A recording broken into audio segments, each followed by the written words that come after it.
মশাই, সকাল সকাল আপনারা তো মুখ ভারী কেন? আরে আর বলিস না, আগে রাজসভায় অনেকেই ছিল যারা আমার হয়ে কথা বলতো, কিন্তু ইদানিং সবাই কেমন বদলে গেছে। সবাই গোপালের হয়ে, তাই তো? একদমই তাই।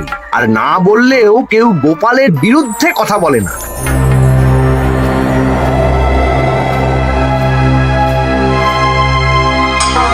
কি মন্ত্রী মশাই, আজকাল তো আমার কথা আর মনেই পড়ে না, ভুলে গেছেন নাকি? আরে না না ভগবান, তুমি হলে আমার তুরুপের তাস। ঠিক সময়ে ঠিক সুযোগ এলে তোমাকেই ডাকবো। একটু দেখবেন। হ্যাঁ হ্যাঁ, আরে নিশ্চয়ই নিশ্চয়ই। এই চলি রে, আবার রাজসভায় যেতে হবে।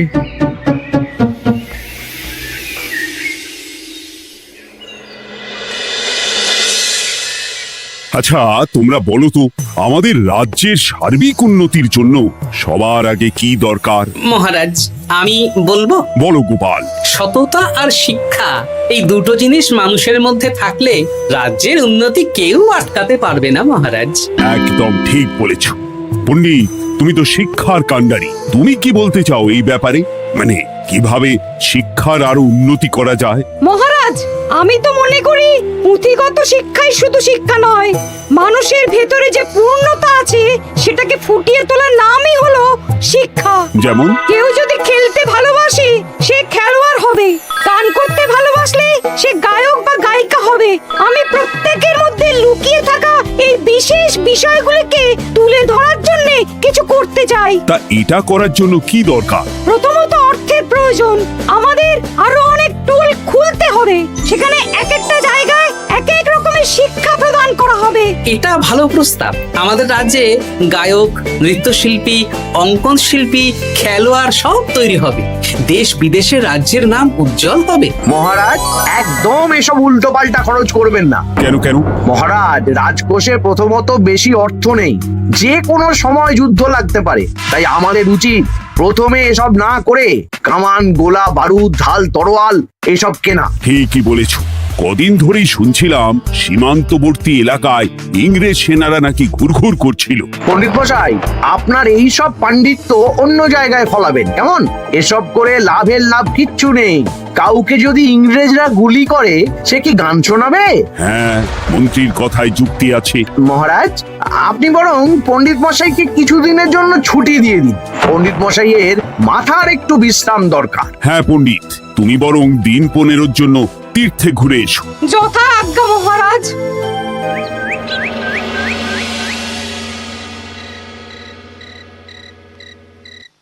শোনো ভগবান, সকালেই তুমি কাজের কথা বলছিলে, আমি এমন ছক কষেছি, কালকে থেকেই তোমার জন্য একটা ভালো বেতনের কাজ জোগাড় করে দেব। শুধু যা বেতন পাবে তার অর্ধেক আমাকে দিতে হবে, কেমন? রাজি রাজি। কি কাজ বলুন? শোনো, বাহ বাহ, দারুণ দারুণ, হয়ে যাবে কাজ।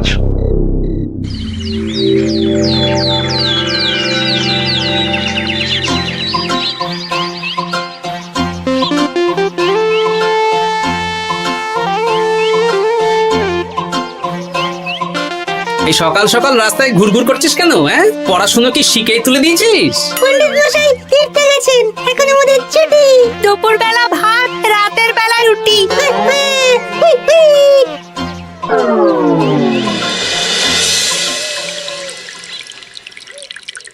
মহারাজ, গতকাল পণ্ডিতকে ছুটি দিলেন, আর আজ পাঠশালার সব ছাত্রছাত্রী সকাল থেকে ঘুরঘুর করছে। কি, তাহলে তো মুশকিল। মুশকিল আসান করার রাস্তা আমার কাছে আছে মহারাজ।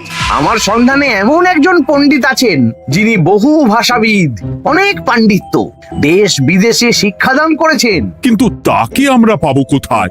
তিনি কৃষ্ণনগরে ঘুরতে এসেছেন। শুধু ওনাকে বেতনটা একটু বেশি দিতে হবে, এবং তিনি এই রাজ্যের যে কোনো মানুষের চেয়ে বেশি শিক্ষিত। তার পড়ানোর ধরনই আলাদা। সে কোথায়? আমি তাই ওনাকে আজকে রাজসভায় আসতে বলেছি। মহারাজ, আপনার সাথে একজন দেখা করতে এসেছেন। দেখুন মহারাজ, বলতে না বলতেই হাজির। ওনাকে ভিতরে আসতে বলো। আচ্ছা মহারাজ।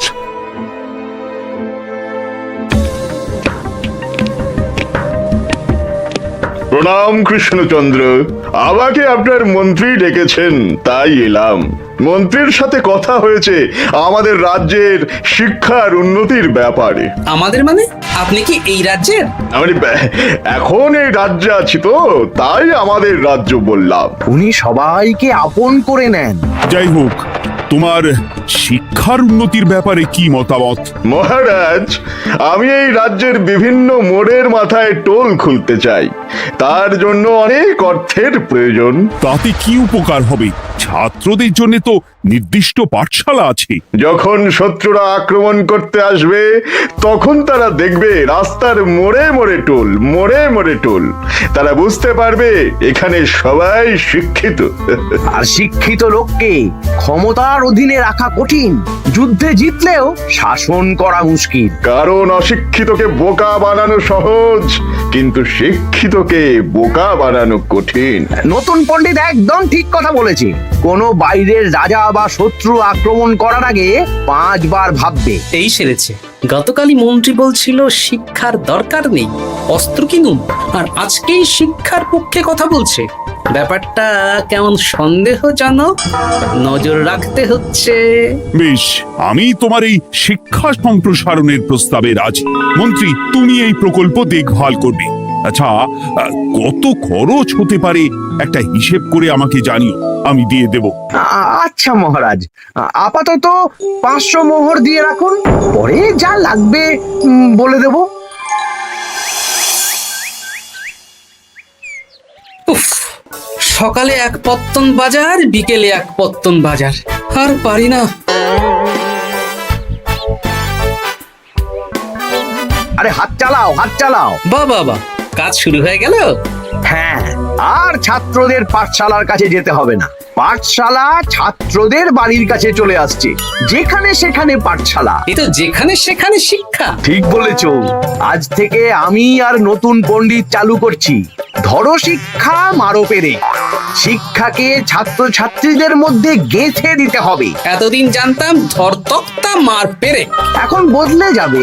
কিন্তু একটা পণ্ডিত এতগুলো পাঠশালা একা সামলাবে কি করে? খেপে খেপে। মানে সকাল 6টা থেকে 7টা একটা জায়গায়, পরে 7:30 থেকে 8:30 আরেকটা। এইভাবে বিভিন্ন জায়গায় পণ্ডিত ঘুরে ঘুরে শিক্ষাদান করবেন। না, ব্যাপারটার উপরে মহারাজকে নজর রাখতে বলতে হবে। মহারাজ, আমার মনে হয় এই পাঠশালায় আগামীকাল থেকে কেমন পড়াশোনা শুরু হবে, আপনার সেদিকে একটু নজর রাখা উচিত। হ্যাঁ, দেখি আগামীকাল সকাল সকাল বিভিন্ন পাঠশালায় গিয়ে নজর রাখবো।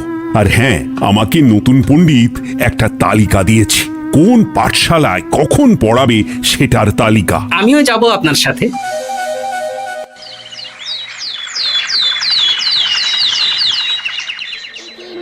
চামচিকি চামের কাটা মজুমদার ধে এলো দামোদর, দামোদরের হাঁড়ি কুড়ি, দুয়ারে বসে চাল কুড়ি। দেখি কুটি, তোরা এই কিরমিকির খেলছিস? নতুন পণ্ডিত কোথায়? উনি তো এই মাত্র দক্ষিণের পাঠশালায় গেলেন।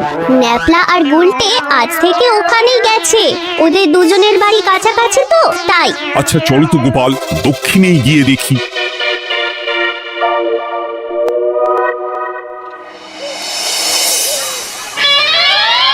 দেখি এখানেও তো নতুন পণ্ডিত নেই। নতুন পণ্ডিত মশাই আমাদের একের নামটা মুখস্থ করতে দিয়ে চলে গেলেন। একের নামটা? এসব কি হচ্ছে? শিক্ষার নামে অর্থের জলাঞ্জলি মহারাজ। না, আজই রাজসভায় এর বিচার হবে। মন্ত্রী, আমি যা দেখলাম তাতে শিক্ষা তো কদিন পরে লাটে উঠবে। আমার এক ভাগ্নি তো আজ পাঠশালায় গিয়ে লুকোচুরি খেলেছে। নামমাত্র পড়াশোনা আর বাকি সময় খেলা, এভাবেই বয়ে গেল বেলা। মন্ত্রী, এই তোমার নতুন পণ্ডিতের দৌড়। মহারাজ, একজনের পক্ষে এতগুলো পাঠশালায় শিক্ষাদান তো সম্ভব নয়। তার জন্য তো আরো পণ্ডিতের প্রয়োজন, আর তার জন্য চাই আরো অর্থ। আবার অর্থ? শুধু মহারাজের অতিরিক্ত অর্থ খরচ হবে বলে আমি আগে এই প্রস্তাবটা রাখিনি। বেশ, তা আর পণ্ডিত কোথায় পাবে? আমাদের নতুন পণ্ডিতের কাছে অনেক পণ্ডিতের সন্ধান আছে। উনি একটা হাঁক মারলেই সব চলে আসবে। বেশ, তাহলে তাই ব্যবস্থা করো। এভাবে শিক্ষার অবনতি আমি চোখে দেখতে পারবো না। আরো 300 মোহর লাগবে। পেয়ে যাবে। উফ, এ কিন্তু দিনে দুপুরে ডাকাতি, ব্যাপারটা ধরতে হবে। কিছু একটা ঘটতো আছেই। আর নতুন পণ্ডিতদের যদি কোথাও একটু থাকা খাওয়ার ব্যবস্থা করা যায় তাহলে ভালোই হয়। রাজবাড়ির অতিথিশালা তো আছেই, ওখানেই না হয় ব্যবস্থা করে দেব।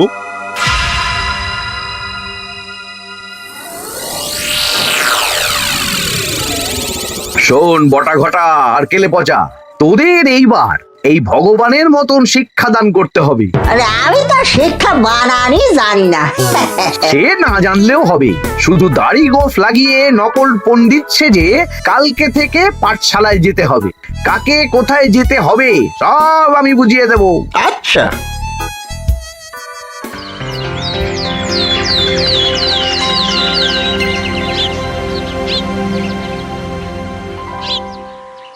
আচ্ছা বল তো, গতকাল তোদের বাড়িতে কি কি রান্না হয়েছিল? ভাত, মসুর ডাল আর লাউ ঘন্ট। লাউ ঘন্টের মধ্যে চিংড়ি ছিল? না, আজকে কি রান্না হবে? আজকে সকালে বাবা বাজার থেকে পাকা কাতলা এনেছে। কাতলা মাছের পাতলা করে ঝোল হবে। আর তোর? আমাদের আজ নিরামিষ, তাই কবজি ডুবিয়ে সবজি ভাতি খেতে হবে। বেশ।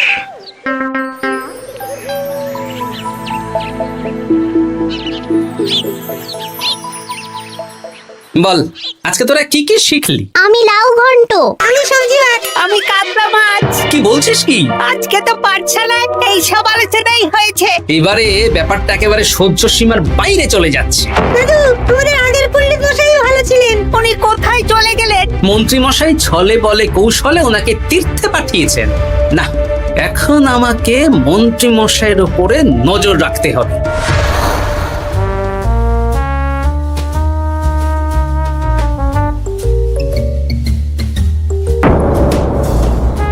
পাঠশালায় পড়ানোর ব্যাপার তো বিকেলেই মিটে গেছে। রাজবাড়ির অতিথিশালায় না গিয়ে নতুন পণ্ডিত মশাইরা এদিকে আবার কোথায় যাচ্ছেন? সাথে মন্ত্রীও আছেন, ব্যাপারটা নজর রাখতে হবে। তাড়াতাড়ি চল। চলুন চলুন। এদিকে তো বটা ঘটার বাড়ি, এদিকে মন্ত্রী মশাই কোথায় যাচ্ছেন?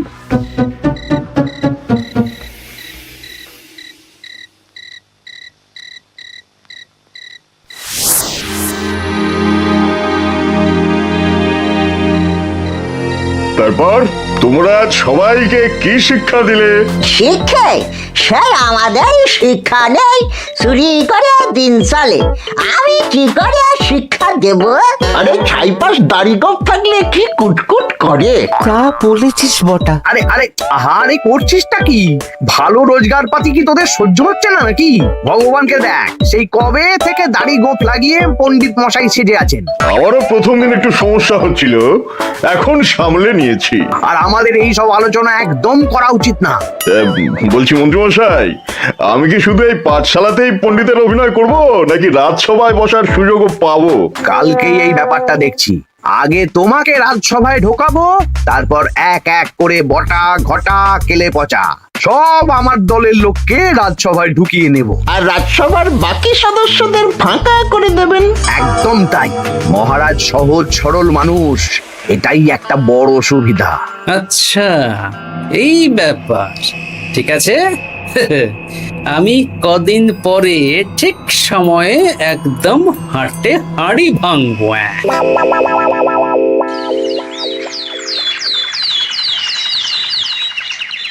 তাহলে মন্ত্রী, আর কোনো সমস্যা নেই তো? না না মহারাজ, এখন আর কোনো সমস্যা নেই। দেখবেন এই ধরো শিক্ষা মারপের এক প্রকল্পের নাম চারিদিকে ছড়িয়ে পড়বে। আমার তো মনে হয় একটু পাঠশালাতে বিজ্ঞান নিয়েও আলোচনা করা উচিত। হবে হবে, সব হবে। এখনো সব বাচ্চারা অজ্ঞান হয়ে আছে। আগে শিক্ষায় জ্ঞান ফিরুক, তারপরে না হয় বিজ্ঞান নিয়ে আলোচনা করবে। বিজ্ঞানী তো প্রস্তাবটা খারাপ রাখেনি। তুমি কি বেশি বোঝো? তাহলে তুমিই তো বিজ্ঞান শেখাতে পারো। আমি কবিরাজি শিক্ষা দান করতে পারবো। তোমার কবিরাজি শিখতে কেউ রাজি নয়, চুপ থাকো। আহ, দেখাই যাক না বাচ্চারা কেমন শিক্ষা লাভ করে। মহারাজ, বলছি কি, আমাদের পণ্ডিতের আসনটা তো ফাঁকাই পড়ে আছে। এখন যখন নতুন পণ্ডিত এসেই গেছেন, তাহলে ওই জায়গায় ওই তো বসতে পারে। কিন্তু পণ্ডিত তো তীর্থে গেছে, অবশ্য কদিন পরেই ফিরে আসবে। ও আসুক, তারপর না হয় আলোচনা করে একটা সিদ্ধান্ত নেব। পণ্ডিত মশাই না হয় এসে পুজো পাঠটাই করুক, কিন্তু রাজসভায় এরকম ফাঁকা থাকলে কেমন একটা লাগে। বেশ, তাহলে তাই হোক। কালকে থেকে নতুন পণ্ডিত আমাদের পুরনো পণ্ডিতের জায়গায় বসবে। এইভাবে রাজসভা ফাঁকা করে যেতে হবে, তাহলে একদিন সবাই আমার পক্ষেই কথা বলবে, আর শেষে রাজাকেই সরিয়ে দেব।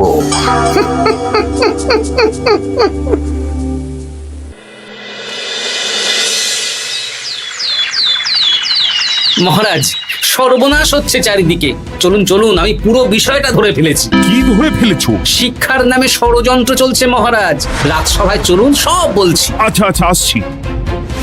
হ্যাঁ বলো গোপাল, তুমি কি বলছিলে শিক্ষার নামে ষড়যন্ত্র নাকি? মানে গোপাল মস্করা করছে নাকি? রাজ্যে দারুণ শিক্ষাদান চলছে। মহারাজ, আমি দেখে ফেলেছি আমাদের নতুন পণ্ডিত আসলে কোনো পণ্ডিত নন। ইনি আপনাকে, আমাদের সবাইকে বোকা বানাচ্ছেন। তাই নাকি? ডাকো দেখি নতুন পণ্ডিতকে। এই তো মহারাজ, আমি চলে এসেছি। এই তো, ইনি বদমাশি করছেন, শিক্ষার্থীদের ভবিষ্যৎ নিয়ে খেলছে। এই বল, আসল কথাটা বল। কি বলবো, এসব ভাড়ামো বন্ধ করো গোপাল। না বললে আমি কিন্তু ধুতি খুলে দেব। এই এই আরে কি হচ্ছেটা কি? এই এই এই এই সরো তো, সরো সরো।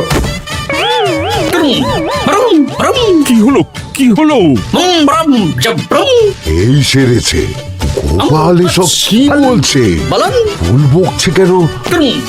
গোপাল, তোমার কি হলো গো? কি বলছো তুমি? আমার কাছে বৈদ্য, তুমি একটু দেখো তো গোপাল ঠিক আছে তো?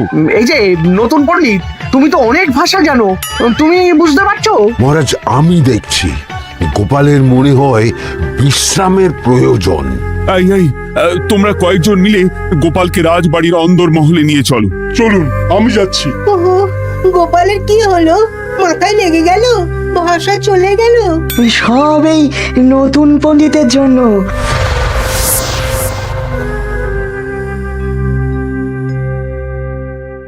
ভাল খাচ কাচ হায়ন মাস্টার কাচ।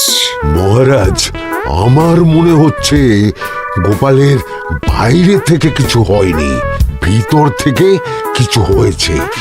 নারী স্পন্দন, হৃদস্পন্দন সব ঠিক আছে। আমার বড় জবাব ভ্রম। কিন্তু গোপাল কি ভাষা বলছে বোঝা যাচ্ছে না। নতুন পণ্ডিত, একবার চেষ্টা করে দেখো না। আমার কাছে হয় না। এসব তো আমি কিছুই বুঝতে পারছি না মহারাজ। আপনি যে এত দেশ বিদেশে ঘুরেছেন, আপনি বুঝতে পারছেন না? এ আমার এখতিয়ারের বাইরে। তোমার বাকি পণ্ডিতদের নিয়ে আসো তো, যারা পাঠশালায় পড়ায়। আমি বুঝতে পারছি না, বটা ঘটা কেলে পচা কি বুঝবে? আমার বড় জবাব ভ্রম। চপ করো ঘট, নল খাবো মরব। কিছুই তো বুঝতে পারছি না। রাজসভায় কাউকে না দেখতে পেয়ে এখানে এলাম। ওই তো আমাদের পুরনো পণ্ডিত চলে এসেছে। শুনলাম গোপালের নাকি কি হয়েছে। এই পণ্ডিত, তুমি দেখো তো গোপালের নতুন ভাষা উদ্ধার করতে পারো কিনা। কি গোপাল, তুমি কি ভাষায় কথা বলছো? আমার মতর ভাষ কথা বলো। ওই দেখো, আবার কি সব বলছে। আমো বছর তো পড়ছো, সবার সাথে মস্করা করছো। তমো ঠক ধরছ। হ্যাঁ, এই পণ্ডিত, এটা কি ভাষা? ঘাবড়াবেন না মহারাজ, এটা পাতি বাংলা ভাষা। বাংলা ভাষা? গোপাল শুধু আকার ইকার উকার আর বেশিরভাগ স্বরবর্ণ বাদ দিয়ে কথা বলছে। মানে গোপাল তম কছ কছ বলো। আমার নাম গোপাল ভর। মহারাজ, গোপাল বলল আমার নাম গোপাল ভর। আমার অত বকন মহারাজ। এর মধ্যে আকার ইকার উকার এসব বসিয়ে দেখুন তো কি হয়। আমার নাম গোপাল ভাঁড়। আমার নাম গোপাল ভাঁড়। অত, আমি অত, বকা বোকা, নই মহারাজ।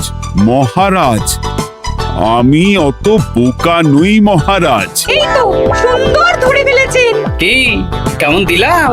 দেখলে, আমাদের রাজ্যে মন্ত্রী ধরে আনা পণ্ডিতের পাণ্ডিত্য। সব এক একটা গাধা। হ্যাঁ, কি ভগবান! ভগবান, বটা ঘটা কেলে পচা মহারাজ, এখান থেকে কি বুঝতে পারলেন? কি? শিক্ষার বাইরেও অন্যভাবে সমস্যার কি করে সমাধান করা যায়, তাও শুধুমাত্র উপস্থিত বুদ্ধি দিয়ে, যেটা আমাদের রাজপণ্ডিতের আছে। তা তো দেখতেই পাচ্ছি। আর সেই জন্যই মন্ত্রী ওনাকে সরাতে চেয়েছিলেন, আর কিছুদিনের মধ্যে সব সভাসদদের সরিয়ে দিতেন। আমি সব মতলব শুনেছিলাম, আর এই দিনটার জন্য অপেক্ষা করছিলাম। আজকেই তো পণ্ডিতের তীর্থ থেকে ফিরে আসার কথা। তাই আজকে এই ছোট্ট নাটকটি করলাম। এবার মন্ত্রী আর এই 4 জন নকল পণ্ডিতকে আচ্ছা করে কারাগারে গিয়ে ধোলাই দাও। ধোলাই হলো ওনাদের জন্য উপযুক্ত এবং উচিত শিক্ষা।